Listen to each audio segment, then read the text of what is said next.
Good morning at 6:30. I'm Annette Falconer. And I'm Ashley Moser. Thank you for joining us today. Yeah, you know, I got up and got out of bed and saw rain outside. I know, and driving on the road this morning, I'm so glad, like you're saying, it's not snow. We're glad for that, right? Yes, we are. John James is in the Weather Center to tell us what we can expect for today. Good morning, John. Good morning, ladies, and good morning, everyone. Thanks for being with us here on WNWO today. Yeah, the roadway is going to be slick for your morning drive and for the little ones on the way off to school, soggy to start, but at least the temperatures are in pretty good shape. We've got upper 30s, lower 40s, 5 to 10 degrees above normal lows on our WeatherBug network.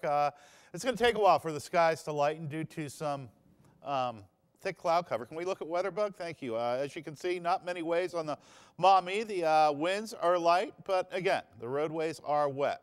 Upper 30s, low mid 40s out there, and the rain will be streaming in here, becoming fairly widespread for the morning drive.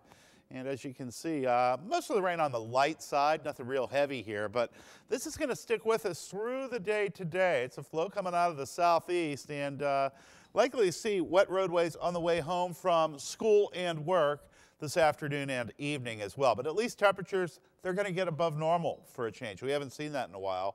We're talking upper 40s this afternoon. It will be as warm as what we saw all day yesterday by noontime. We'll top out around 48, back down to 46 by 6 p.m. 40s, they'll be with us again tomorrow. After that, I don't see them anywhere anytime soon. A big cool down. Arctic outbreak for the weekend ahead. Details in your 10-day coming up in a few. On new overnight, Toledo firefighters called to a house fire in the 1400 block of Gooddale. The call came in around 1:30 this morning. Fire officials believe the blaze started on the second floor. The roof of the home did cave in, but neighbors say this house has been vacant for a while. Firefighters had to cut down power lines, and right now the cause remains under investigation. Also new overnight, police are searching for a man who opened fire on a car in West Toledo. The call came in just before 2:30. Police blocked off the intersection of West Central at Monroe.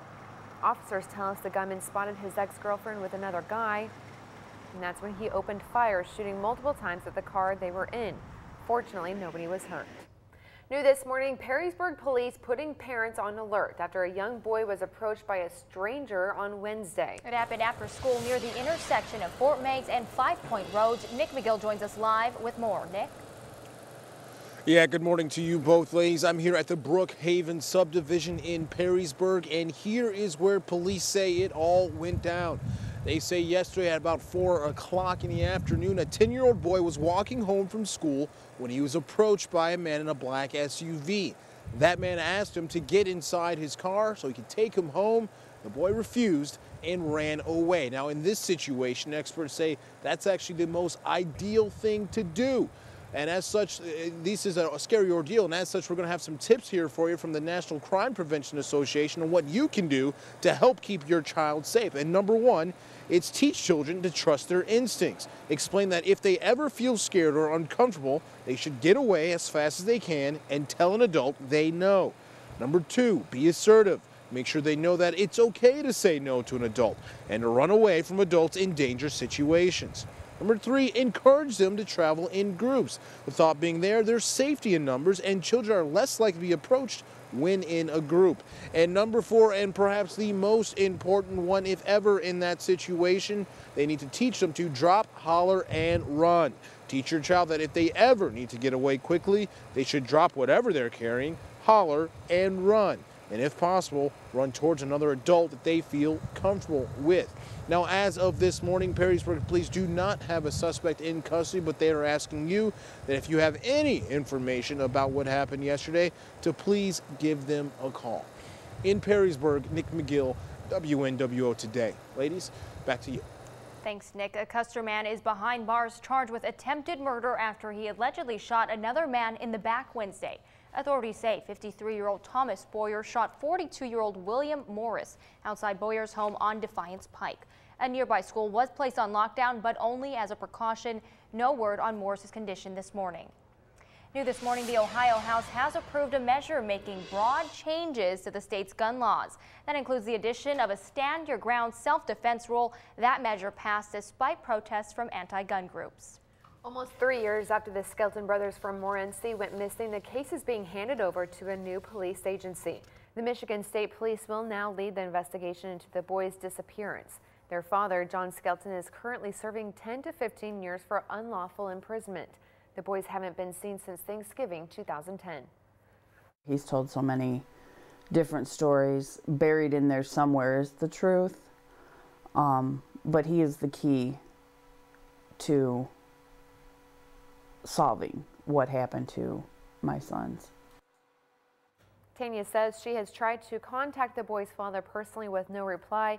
She is hoping that a new perspective on the case will lead to a break that will bring it to an end. A 17-year-old Sylvania Southview student is heading to juvenile lockup for at least 2 years. He pleaded no contest Wednesday to raping a 15-year-old Southview girl at Olander Park in September. Well, as part of the plea deal, the teen will have to serve 2 years in juvenile detention, but could be locked up until he turns 21. Another boy pleaded guilty to the same crime earlier this month. He has not yet been punished. A group of animal advocates are not happy that the operator of a local dog rescue isn't facing criminal charges. They took their complaint to the Toledo Area Humane Society yesterday. The small group protested outside the organization, insisting that Executive Director Gary Willoughby seek charges against Kathy Sutter. While Sutter runs the Northwest Ohio Underdog Rescue, it once operated out of a Toledo home where the bodies of several animals, including 2 dogs, were discovered in September. The whole thing's kind of crazy because, I mean, you've got a lady that was helping as far as a rescue. She has a dog, and there's 7 dogs end up found in her yard, you know. So that whole situation is very upsetting. Willoughby says no new witnesses have come forward to provide any information about, that would allow him to continue his investigation. Time now is 6:37. Up next, our exclusive coverage of the typhoon in the Philippines. A toddler struggling to survive after the deadly storm. Well, our own Jim Blue reports from the island nation next. And weather-wise, we're wet and mild today. For the weekend ahead, anything but an Arctic blast headed our way. Will it stick around for your Thanksgiving holiday? All the answers in the 10-day coming up. And the UT Rockets take on Northern Illinois, a crucial game for sure. Will has the highlights coming up. You're watching WNWO Today.